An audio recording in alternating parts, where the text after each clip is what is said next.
Okay. I'd say third time's the charm, but I think this is four. Four's a lucky number for me, though, so we'll see. Okay. Hey, hey. How are you guys? Thank you for jumping back in. Oh, perfect. I can invite you now, David. Let's see. Thank you guys all for bearing with. It wouldn't be Instagram Live without a little bit of technical issues and fun. Um, but yeah, we have some delicious cabs on deck tonight. And again, I had started off saying, most people know David Ramey with his Chardonnay. He has won plaudits and for good reason for it. And at this point, it's always a great, great, great idea to explore other things that he has to offer. His Syrah's delicious, his Pinots are delicious, but I also fell in love with his Cabernet. And you always hear these things about Napa Cab being big and bold. And maybe overdone. So we're going to get into all that, and we're going to chat with him. And I I think of the old TV show. I don't know if you guys know it, and I'm probably making a fool of myself, but Beastmaster, and I think of David Ramey as the yeast master. He has it all dialed in. So we'll see. Wait, didn't work. Oh, David, I see your personal account. I'm going to try and add you there. One more sec. Okay. There we are. There we go. Okay. Okay. All right. Awesome. Super duper. Thank you. Thank you. It's great to see you. Hamilton, yeah, good to see you. Been far too long. Where are you? Are you in Pennsylvania? I'm in Thorndale, Pennsylvania, in the middle of the sticks, close to Lancaster. Yeah, and you're at the winery in Healdsburg? I am, yeah. Awesome. Exactly. Awesome. So some lovely, lovely discussion topics, and honestly, just great to touch base with you again. I think the last time we saw each other was the wine dinner in March last year that you were awesome to come out for, and I can never stop picking your brain. Oh, well, thanks a bunch. Yeah, we first met at the PAFA fundraiser with Don Caldwell, that big dinner fundraiser that was in November of about a year and a half ago, I think. And then you kindly asked me to do the dinner at the country club. And then, of course, you just promptly left to take another job. Thanks a lot. Hey, Skurnick is the best in the business. So I had to follow my passions. But yeah, Don Caldwell, I'm eternally grateful to that man. I mean, the amount that he's shown me and the people he's introduced me to, just a really great guy. Super guy. Absolutely. So I wanted to, without further ado, get into things. If I can ever think of someone to ask these questions to, it's you. So again, known for Chardonnay, and rightfully so, but you have such a history with Cabernet and some wonderful other varietals. So I think your first foray into Cabernet was probably Cabernet Franc at Petrus, correct? Well, that would be Merlot for the most part. Okay. And people say Chateau Petrus, but you don't really work at Chateau Petrus. You work for Établissement Jean-Pierre Moueix, which is a fairly large negociant in Libourne, in Pomerol, the main town in Pomerol. And then they own or manage in some cases, and it's not always clear to those of us in the trenches which it is, but those did include, my first time there in 1979, Petrus, Trentanois, Magdeleine, Fonroque, and Saint-Emilion, La Tour of Pomerol, Féty, Clinet. And that first time, I was just, fresh out of Davis. I had my Master of Science, and Christian graciously accepted my plea to come work a harvest there. And so I did pump overs and shoveled out fermenters. That's what it was. And I can tell you there were no fans in those concrete cuves, concrete fermenters. The CO2 was pretty rich in there. No oxygen meters testing the oxygen before the worker climbs in. Long days, for sure.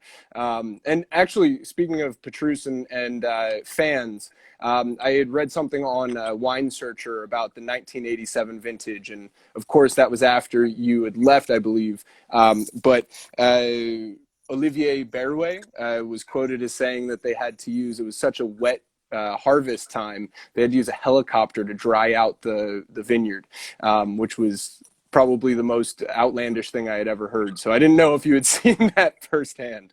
But speaking of fans, not while I was there. Of course, I was there during harvest, and and this typically would be used sometime during the spring when the frost is happening. Doesn't happen much during the summer. So in the spring is when this is at risk. But if it does frost heavily, you could lose all the crop. I mean, or a significant portion. It freezes the. So there's various ways to combat that, and then a helicopter would be one of them. Here in California, we have wind machines, but you can also have little heaters that burn, and so there's different ways to deal with frost. Later, closer to harvest, you could have mildew issues, but that would require a longer, more sustained blow than an evening of helicopter or a day of helicopter would. At least that's what I think. But I've never done it, but I heard about it. It wasn't while I was there. Yeah. I also, speaking of Petrus, I remembered your interview with Levy Dalton, and you were talking about soil type and, the discussion that you had with the owners at Petrus, where you plant, obviously, Cabernet in gravel, which is why it's left bank, and Merlot in clay, so that you can give them these different characteristics, and you shouldn't really be able to tell too much of a difference between them. So I think about the ageability of Petrus, and it's incredible, and it's Merlot based. It's predominantly Merlot. Do you have any insights into that? Well, let me kind of retell the story that you alluded to. That was Jean-Claude Berrouet, the longtime enologist for Mouex, recently retired a few years ago. Christian's father, Jean-Pierre Mouex, hired Jean-Claude right out of the University of Bordeaux at probably age 22 in 1964. And then he was the enologist for, 64 to, I don't know, 2012, 2014, something like that. So 40 years, let's say, roughly 50, maybe 50. And he said, what is it with you Americans? You're always, and by the way, Jean-Claude is one of the just great gentlemen of the wine business, just a superb human being and professional. Let me just say that. But he said, what is it with you Americans? You always want to know what the variety is, and so here in Bordeaux, here's how we look at it. Every property has a range of soils. You might have more gravel, up on the hill, and more sand down below. More clay, maybe clay on the top of the hill, and then gravel at the toe of the slope, and then sand down below the fines. And it's true that Cabernet is a more tannic variety than Merlot. But it's also true, and I'm translating from the French, is that clay soil gives wine strength. And so if you think color and tannin, that's close to the mark. And then gravelly soil gives wine elegance. So knowing the natural predilection of the varieties, would you plant Merlot on gravel and Cabernet on clay? No, you wouldn't, because it would exaggerate the natural tendency of the varieties. But if you plant Merlot on clay, it gives it strength, tannin, color. And if you plant Cabernet on gravel, it gives it elegance, kind of tames the tannin a little bit. And then Jean-Claude said it can be very difficult even for the winemaker who made the wines to tell them apart. So I retell that story often, because in the United States, we tend to think of, Cabernet is always flavor A and Merlot is always flavor B. And that's not necessarily true. So if you plant Merlot on the right site to give it strength, you can have a Merlot that ages quite well. You alluded to the conversation right on the button, if you will, for a pun right there. Petrus with the button, correct? They talk about with the soil. Sorry, dad joke. Yeah, no, the classic little clay button, and then there's a lot of, if you go right across the street to La Fleur Petrus, the soil's incredibly gravelly. I mean, you might think you were in Châteauneuf-du-Pape. And then if you go a little, my memory is a little southwest, you run into what at the time may still be the largest estate in Pomerol, Chateau de Sol, Sales, which is Chateau of the Sands, and their soil is really sandy. And so you don't have a lot of organic material. You have the water, you don't have a lot of water retention to see it through. And sandy soil makes like really lighter wines. And you're just never going to make a Chateau Petrus style wine off the Chateau de Sol soils. And this is the sort of an example of, the concept of terroir, which of course is a much broader concept than simply the dirt that the vines are planted in, but that's a big part of it. And that's an example of how the influence of terroir on wine is huge. Important in, for the rootstock and the variety that you choose to plant there. Yeah. Speaking of rootstock, thank you for the connection with Daniel Roberts, the Dr. Dirt, if you will. Did he help you out a bunch? He absolutely did, and I follow him on Facebook now, and he has all the different plantings and updates and stuff, and that's been really cool. He's a huge poster, yeah. Daniel, PhD in soil science, Dr. Dirt, and he's been our,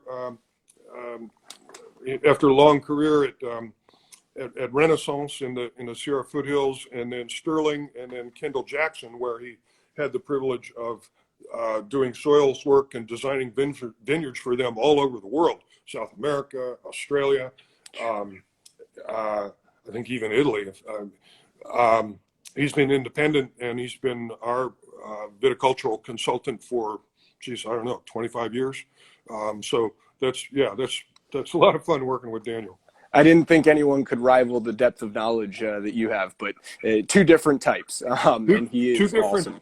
Two different types, and that's an interesting thing to maybe expand on. I remember Joe Heitz, who I had the pleasure of sitting across from dinner once back in 1979 at Davis, when we had him over for our series of winemaking seminars, and he would say, not at that dinner necessarily, but he would say, because famously, Joe didn't own vineyards. He didn't grow grapes. He bought grapes from Martha's Vineyard, from Bella Oaks, and he said, "Look, nobody expects the chef to raise the chickens that they, he roasts for the poulet rôti, and so they are different skill sets. I think a lot of times, particularly in the Somme world, which originated, remember, in London, and the Court of Master Sommeliers originated in London, and then Fred Dame got it started in America. But then they also have the MW, so there's a lot of people on WSET trade, track now. But they're so close to Burgundy, closer to Burgundy than Bordeaux, that it's almost like their backyard. And so there's this model or image of the vigneron,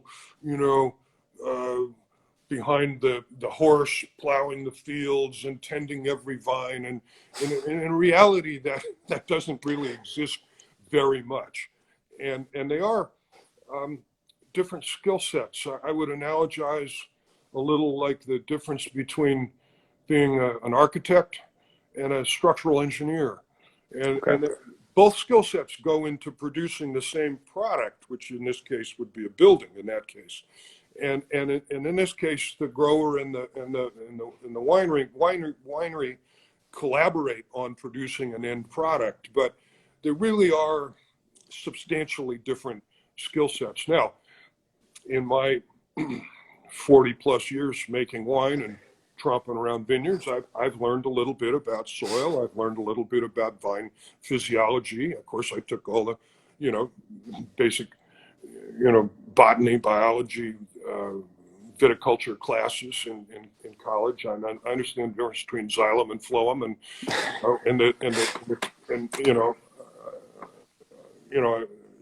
I know what, the stomata opening and closing, and the, and hydric tension that brings fluid. I mean, and it's enough to know, for example, that when people talk about minerality in wine, it's not because of minerals in the soil. I can tell Yep. you that much. But but really, finally, if you're going to really excel at something, you have to specialize, and and so generally winemakers tend to make wine, and viticulturists tend to grow grapes. Yeah, I would say you know enough about viticulture to be more than dangerous, sir. Well, I also know enough to know, number one, as a winery owner and a winemaker, um, we don't buy um, grapes from industrial vineyards. I mean, there's a whole bunch of vineyards that at a quality level that we would never even deal with. And Mm-hmm. those are vineyards that end up in, $7.99 lines on the bottom shelf at the supermarket or at Long Strugs. And that's a very legitimate Absolutely.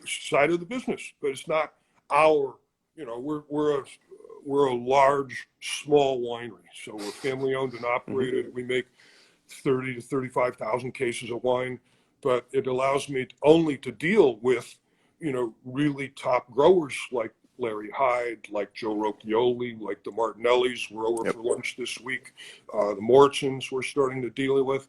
And while we have some input, um, I don't really have to worry about the skill set of those guys. No, no, that's very true. That's very true. But you know enough to know when they're trying to pull the wool over your eyes, which is never a good thing. And I No, wouldn't imagine they would. no, they never would. But I'll give you an example though. One of the differences for us is that I don't like to strip leaves in the fruit zone. I want dappled sunshine on the grapes, but I don't want full exposure. And you could go to our blocks at Larry Hyde's vineyard and see our neighbors and completely exposed. The clusters are all completely exposed, both on the east and the west side. And I tell our growers not to do that, um, More because for laterals, correct? we just ask them to clip laterals between uh, the the fruiting wire and the first catch wire. So there's maybe, I'm doing about 12 inches, 14 inches, and we open up that space to allow airflow so that we don't encourage mold and mildew and botrytis Mm-hmm. on the fruit. But um, I also don't want direct sun, too much direct sun, because I want, with Chardonnay, for example, I want greenish fruit, not golden fruit. It shows up in the color of the wine. It really does. Mm-hmm. Mm-hmm. Golden Chardonnay grapes makes golden Chardonnay wine, and those wines don't age that well. Mm-hmm. And that's a completely different conversation that I want to hear and have with you one day. I was going to follow through with Christian, if you will, and him moving and opening Dominus. And as kids do with their parents, they sometimes eschew different things that were done that their parents were big on. Did you see winemaking differences stylistically? Did Christian say, "Hey, my parents did this at Petrus, and I'm going to do this differently"? Clearly, apples and oranges in terms of varietals and terroir. But was there a watershed moment with Christian? Well, I think, and much of this happened before my time there. But what I've surmised is, I will mention one observation that Christian once said to me. He said, I think I can make a good wine from younger vines in California than I can in Bordeaux. And Interesting. and if you think about that, it's pretty easy to understand. Those vineyards in France have been continuously farmed for what, 1,000 years, two Mm-hmm. thousand years. I mean, depending on where you are in France. So in a lot of, particularly as the 60s and 70s, there wasn't a lot of money in the wine business, and people were using more chemical. Post World War II, science is the answer. That's when we were all eating frozen vegetables and better living through chemistry, and the soils got depleted, and so whereas in here, I mean, up until the mid 60s, mid 70s, lot of these soils had cattle on them, so they had like continuous enrichment, and so if you would take a 10-year-old vine in Pomerol, you might have something that would be, what is that, an inch and a half in diameter. Honestly, it's not that sturdy. It's not that big. In 10 years, here a 10-year-old vine is going to have easily a two-inch diameter, 2.5-inch diameter. And if you go to the Central Valley, if you go to Lodi or Fresno, it's even more so. I mean, there the vines are huge because the soil is bottomless YOLO loam or something equivalent with a lot of water. I mean, they grow trees, they crop 20 tons an acre. It's just monstrous. So so much has to do with the relation, every soil has what's called vigor capacity. And it's a measure of water holding capacity. It's a measure of organic material. And that goes into how big the vines are going to be. So that's the one thing I think that, and then the second difference I think that Christian found was that until the vineyards come into balance, sometimes in certain areas of the New World, sugar accumulation can outpace phenolic maturity. Now, phenols, tannins, they're in the grape skin mostly. They're also in the seeds, but mostly in the grape skin. And for some varieties, tannin maturity is not that important. I don't think it's important for white grapes at all. I think it's much less important for Pinot Noir, which I call the white wine of reds. And it's even less important for Syrah. But the Cabernet complex, Cabernet Sauvignon principally, but also Cabernet Franc, Merlot, Petit Verdot, and to a certain degree Malbec, tannin maturity is just huge. And you can imagine that if you think of a couple of classic Napa hillside brands like Diamond Creek or Dunn, which were picked early before their more modern colleagues might have thought the tannins were ready. And so those tannins could be really grippy in the young wines, and they could take decades to even come around, if they ever come around, because if you pick too prematurely, you just don't have the mature tannins. People talk about it being a polymerization of tannin on the grape, the molecular weight of the tannin getting bigger in the skin. I can tell you that walking around tasting grapes, when you're in a Cabernet vineyard, when it's not ready to harvest, and I chew the fruit, all the skins, the seeds, everything, and when it's not ready to harvest, it puts velvet on my teeth. That really, really, no. And then at a certain point, it's like, oh, that tastes good. Boom, that's where. And so, in an ideal world, that point where the tannins taste good would coincide with a sugar level that would give you a desired alcohol level. So maybe 24 bricks or 25 bricks, where you're going to end up at 14 to 15 alcohol, which isn't high. In the ripe vintages, in Bordeaux and Burgundy, and certainly in the Rhone, they'll break 14%. Remind me to tell you that we're getting alcohol. I'll tell you the Gigondas story from Domaine de la Buissière. But sometimes otherwise the sugar can outpace the tannin maturity, and you have to get riper. So what I think is that initially the first vintages of Dominus, the 93, in particular, the very first vintage, 94, they had some tannin issues because they weren't used to the higher sugars, and they picked a little, they picked when the alcohol was where they thought they wanted to be, but then they realized the tannins weren't there. So as time went on, I think Christian and his team started picking a little bit riper, because that's what the site recommended, really. Not because 97 ended up blowing up in terms of bricks levels across the valley. But I would ask, with that, how would you combat those the race between the phenols and the fruit ripeness. If you have a plot that is so ripe in terms of sugar levels, would it be soil compaction? Would it be mowing and having cover crops, leaves, canopy management, I should say?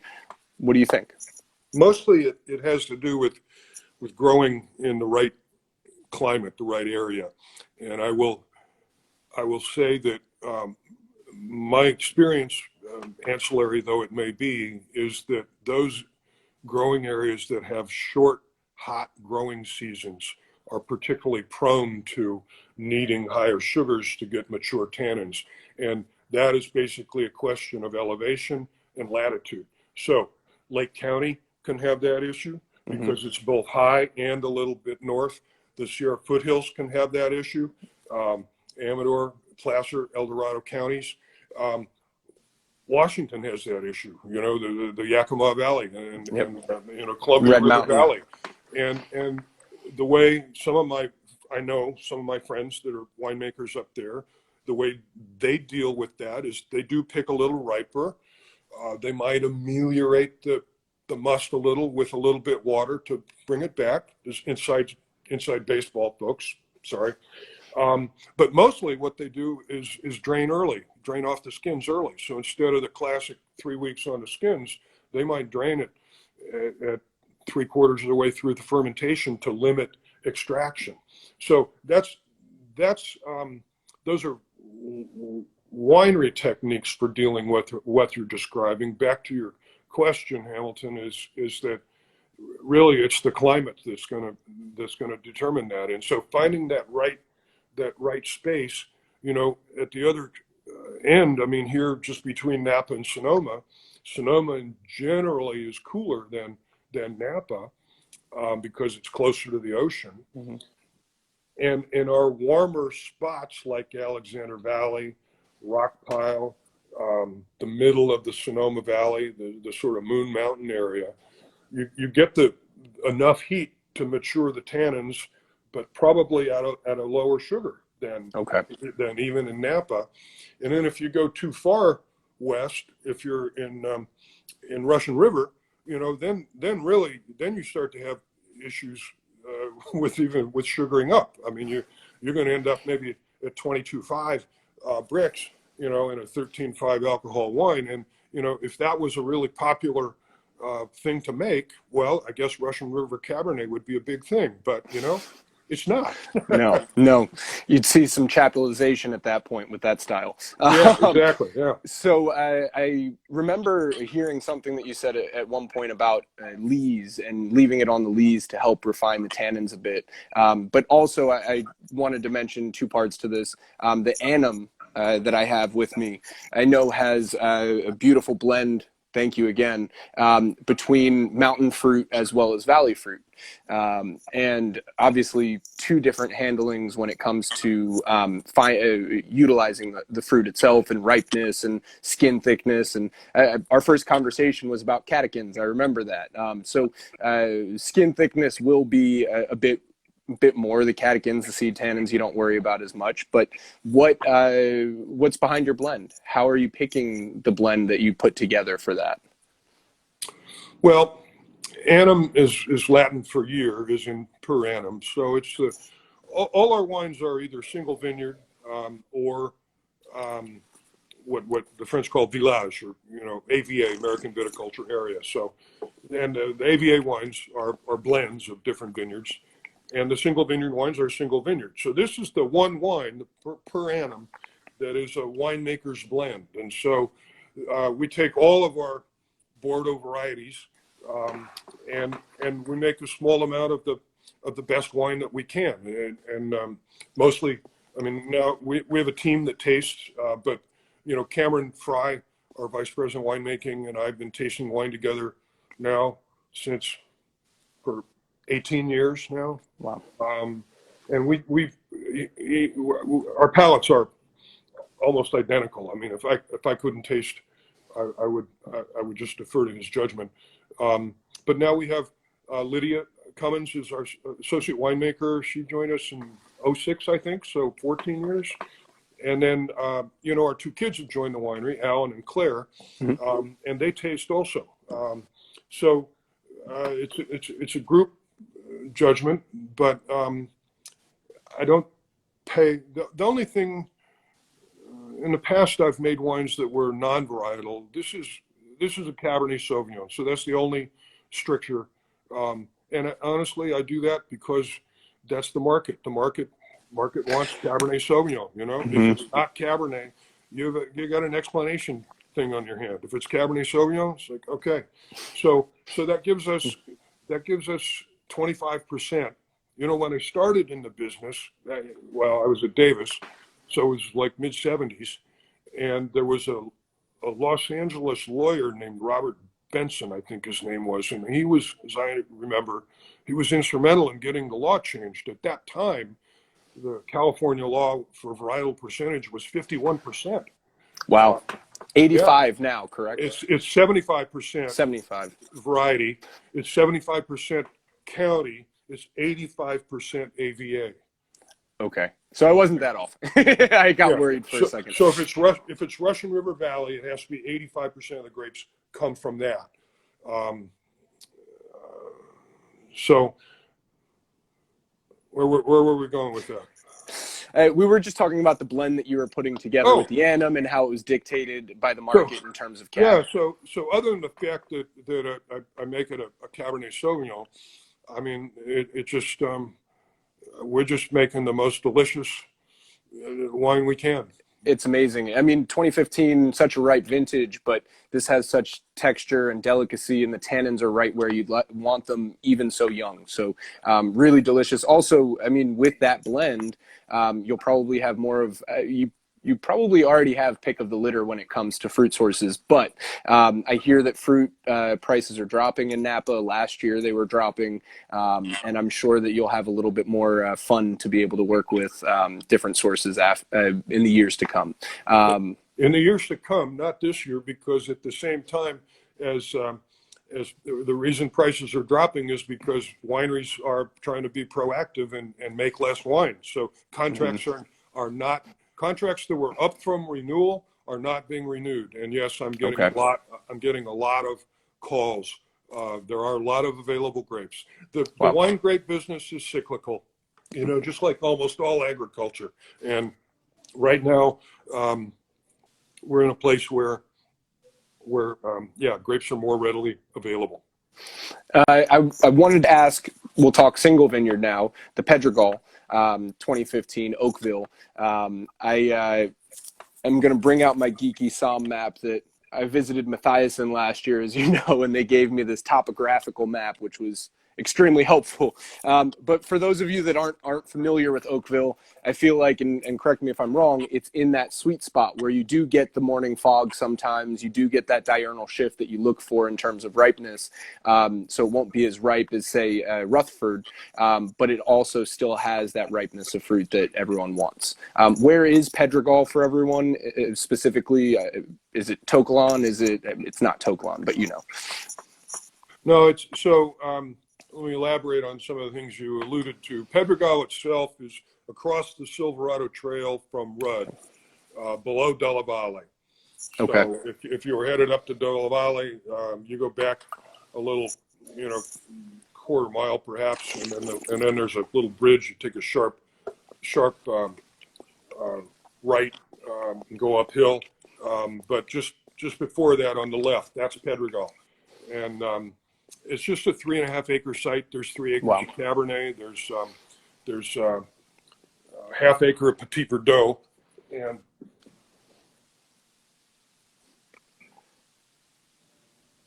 awesome. I geek out on soil. This is everything to me. I happen to have these right here for those. There's a little glare, but this is the vineyard from Ritchie Vineyard. And so people can see there's a lot of sort of basically this is Gold Ridge loam, and then there's some gravel, and then this is Pedregal. Pedregal, by a soil scientist's analysis, it's 85% rock. So it's just and that's typical there. Phelps Bacchus, Tench Vineyard, Screaming Eagle, all, Mm-hmm. you know, the Rudd Vineyards, all right there is, and this rock, which is basalt. So if you crack it open, it's this charcoal gray. It's volcanic rock, but the outside is kind of reddish because it's an iron-rich clay that coats, and the soil itself is a little red. Oakville, I would say, I think Oakville is the Pauillac of the Napa Valley. It's, you know, it's analogous in this in the sense that it's kind of right in the middle of the north-south run. The hottest spot in the Napa Valley is not Calistoga. It's where Hourglass is, at the narrowest shape, and that's because that's right opposite Mount St. Helena, not Mount St. Helena, but you know, Diamond Mountain and Mount Veeder, the high point, Spring Mountain, essentially the high point of the Mayacamas range right there, and so in the summer, the fog actually comes into Calistoga via Santa Rosa Through. over the hills, and then at the other end, it comes in from the Pacific Ocean via the Petaluma Gap, and then across Carneros heading toward Lodi, but then it sort of flows north up valley. So yeah, the middle of Napa Valley, St. Helena is really the hot spot, or just north of St. Helena, Napa Valley. So Oakville is slightly cooler than that. Stag's Leap, a little cooler still. Oak Knoll, a little cooler still.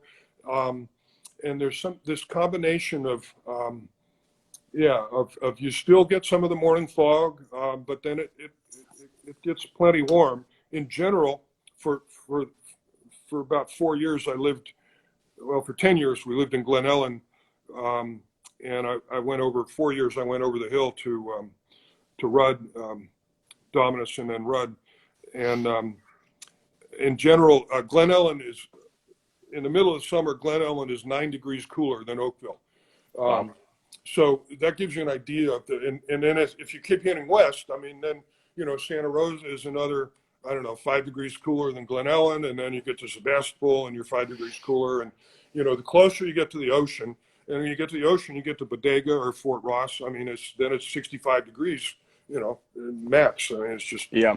so, so Oakville is, you know, comparing, as I said, we do have warm sites in Sonoma, Alexander Valley, Rockpile.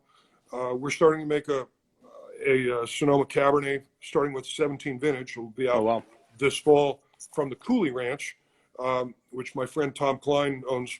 Rodney Strong, he developed. It's a big planting, and we get the middle piece of one block, and it's really exceptional. But even in riper spots, Sonoma Cabernet is going to have a little lower pH.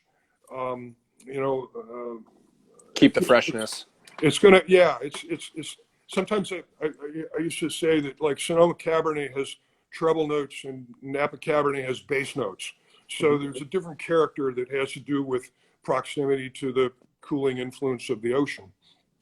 Absolutely. I like that analogy. It's solid.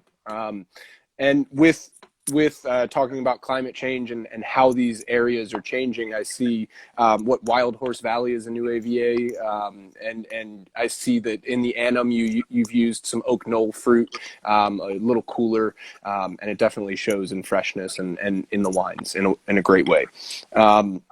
So I was going to ask you about balance in your wines, but I think we've already touched on that. I think another big topic I have to ask about yeast. And I was very curious. You see all these custom crush facilities or shared facilities, and I know that ambient yeast is this buzzword these days, and I'm someone who falls for that in the sense that I love ambient yeast. I listened to your podcast and the one that Guildsom did, and they are the teachers of the grapes, of the skins, of the esters, and they bring them out. But ambient yeast, is it real in these custom crush facilities? Is it something that, and older facilities that have been repurposed that were utilizing inoculated yeast? Is it still ambient, or is there a little bit of fluff to that? Well, you know, there's a lot of people who kind of try to push that narrative, and I'm not sure why. I think sometimes it's winemakers who haven't been exposed to successful native yeast fermentations, and so they try to make, you know, excuses, something, oh, there's no native yeast fermentations. A couple of times I've built a brand new concrete building with brand new equipment, and you bring in the grapes and they start to ferment. I mean, look, you know, nature has been making wine for 6,000 years before Louis Pasteur showed up, before, you know, Red Star showed up. I mean, it's just so there was a Canadian prof, microbiology prof named Mortimer, who he did a sabbatical at Berkeley in the 80s. We were at CME, and he did work on native yeast and found that, you know, roughly there's about 14 different species and of yeast that ferment around the world, and in any one fermentation there might be 7 that dominate. So native yeast is real. It works. It's on the vines. It's in the air. I mean, where do you think sourdough bread comes from? You know, I mean, it's just, you know, it's just like, it's around. So I don't know, if you were in a facility that had been using other yeast, and then you switch to native yeast, probably, yeah, there's some tail off. It's not all black or white. There might be, okay, if you had some Saccharomyces bianus, you know, you had A little Clecera. well, Clecera is part of the native yeast. You know, you have those are the apiculate yeast: Clecera, Hansenula, Hanseniospora, Rhodotorula, all the weird Pichia. All, you know, they go up to about, I don't know, 6% alcohol, and then Cerevisiae strains take over, and there are multiple Cerevisiae strains. There's not one. So if I can tell you in my experience, even at CME, when we were experimenting with, I think it was CME, some of the lab, yeah, we were experimenting with some native yeast, and we had a phase contrast microscope, and when I would look at Levy-Hauser counting chambers, look at the cell counts and look at industrial yeast versus native yeast. Industrial yeast are like big round footballs. They're big and smooth. And native yeast are like little raisins in comparison. They just look different. I've seen them. Interesting. They're different. You know, they weren't raised. The commercial yeast are raised in factories, commercial yeast factories, and they're in fermenters they're injecting oxygen, and they're, you know, I don't know, adding steroids and all this stuff to make like really robust specimens. The $1 million man of yeast. Yeah, and native yeast are more fastidious. They're weaker, so that's why they can give you trouble if the malolactic bacteria got started. See, classic wisdom in France was that they used native yeast, and they said, oh no, you can't have the mallow because it'll stop the fermentation. And I mean, Zelma and I were co-inoculating bacteria and yeast in the same fermentation, and by the time we drained, it would be dry and it would be no mallow. It was like, what? This is no problem. It turns out that native yeast are more fastidious. They're weaker. Wow. And if the bacteria get a toehold, they scavenge the nutrients that the yeast needed, and yeah, you get a stuck ferment. Now, it turns out that all you need to do to eliminate that is have 30 parts per million total SO2 in your must, and that will, and it's all bound, there's no free, and that will block your bacteria, allow the fermentation to go to completeness, dryness, and then the bacteria, then the malolactic can take place. And we use both native yeast and native bacteria, and that's what happens in our cellar. Interesting. I had no idea that the SO2 was that much of a safety, if you will, in a good way. You wouldn't think so, because we tend to think, at least they teach at Davis, that, you know, that the free SO2 is the microbicidal. It's not a. It's not a side. It's a stat. It's a microbostat, it doesn't kill other microbes. It just kind of keeps them in suspension, in abeyance. And I had to learn from some Bordeaux graduates that the bound SO2 actually has that effect on the malolactic bacteria. And that's why, so you just need to add, we add 40 parts to make sure. And then we check it. And then if we add a little bit more, and so then we have no issues. We have no stuck ferments. We have no high VAs. We got no Brett. And this is classic old world winemaking. That's huge. I will digress a little bit just because this is super interesting. I was watching Cedric Mousset talk about some of the projects that he has in Champagne right now, and he was talking about sulfur, and what he's doing is he's taking petrol or gas, they're distilling it, and then somehow turning that distillate into a solid, and then combusting that and adding oxygen, and it's they utilize less SO2 instead of using, say, if they would normally put 60 parts per million in, they're only utilizing 40, and it's doing the same job because it's a different form of SO2. It's just really neat to see that needle be moved the way it is. So anyway, sorry, I digress. And then we're almost up in terms of time, so Okay. I won't take too much more of your time, but I do want to ask about the future.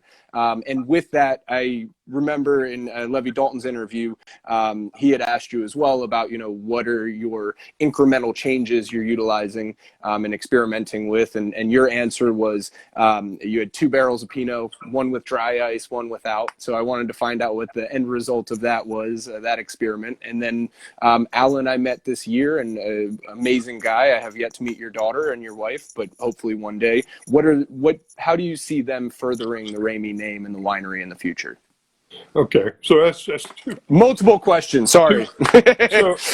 So the experiment, yeah. I mean, honestly, I can say we were just, we've been experimenting well with Syrah longer, and we've determined that we like whole cluster.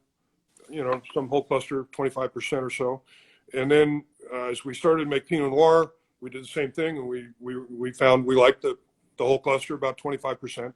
Now, so then we thought, well, let's, a lot of my colleagues here in Russian River Valley are using dry ice on the Pinot Noir. So let's try it. And we've been doing that for several years now on an experimental basis, control tanks, same grapes, same vineyard, this one with dry ice, this one without. And, for our companion brand, Sidebar Cellars, we make a Zinfandel.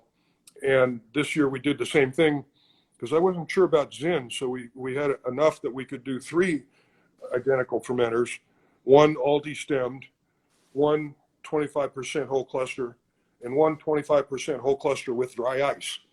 So we've got a lot of dry ice comparisons now, and particularly with Cameron and I have just come to the conclusion that we're done with dry ice. We don't. Okay. It's not that we don't like it. It's just it's slightly different, but it's not better. We don't see the advantage, and it's an extra expense. It's an extra thing to do. A lot of quality in the cellar comes from keeping things simple.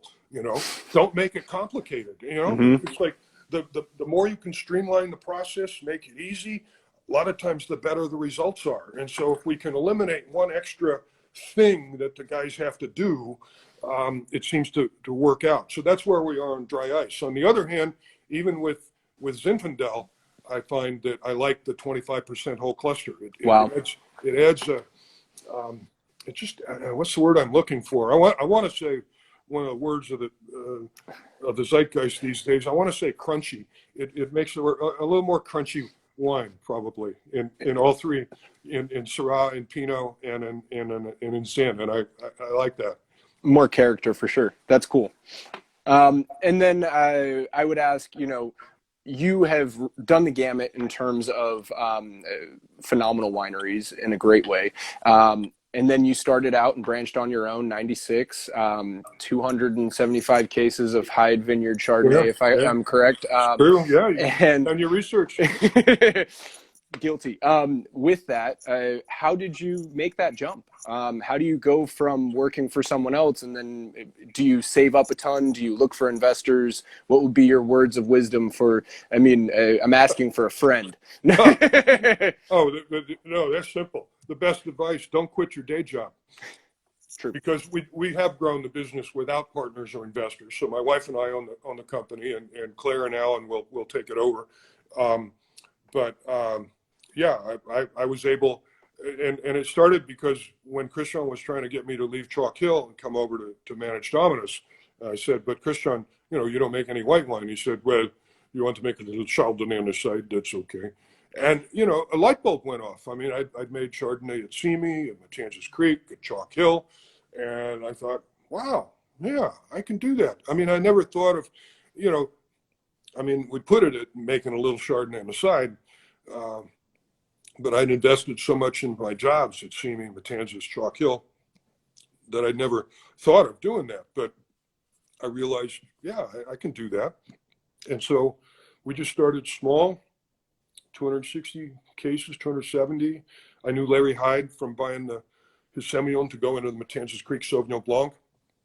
And then we added Lee Hudson in 97, and we grew to 1,000 cases. And then I'd created a couple of lines for Les Rudd at Rudd, the Russian River Shard and a Carnero Shard that he didn't want to do because they were $35. They were cheap wine. He only wanted to make expensive wine. And so we just agreed that I would take those over. And so that's how Ramey started to grow, is, just buying wines that I had made for less, and then just essentially changing the label changing the label on the barrel, Like, very cool. Because I found the vineyards, it was San Giacomo, it was Dutton, and made the harvest decision and made the wines and everything. I mean, they were my wines. Just I hadn't paid for them. And then, I really love Les. I mean, he could be a difficult character. He's not with us anymore. That's too bad. But we really had a good time together. But so when I thought of the idea of buying the bulk wine from him, I offered him, bulk plus $1 or something, and he said, well, that's fine, buy them all, but I'll make you a deal. I want to get my book value out of them. So book value might have been, let's say, $26 a gallon, whereas bulk price was $16 a gallon. So they didn't want to lose money. He said, but you don't have to pay me until you sell the wine. That's huge. That's win-win. Absolutely. That's an example of a really sharp businessman and, working with somebody and learning. There is, when you make a shift from being a winemaker to owning a winery, it's like making a shift from being a chef to owning a restaurant. And, you have to bring a lot of different skill sets to bear. And one of them I would say would be, don't go too far into debt.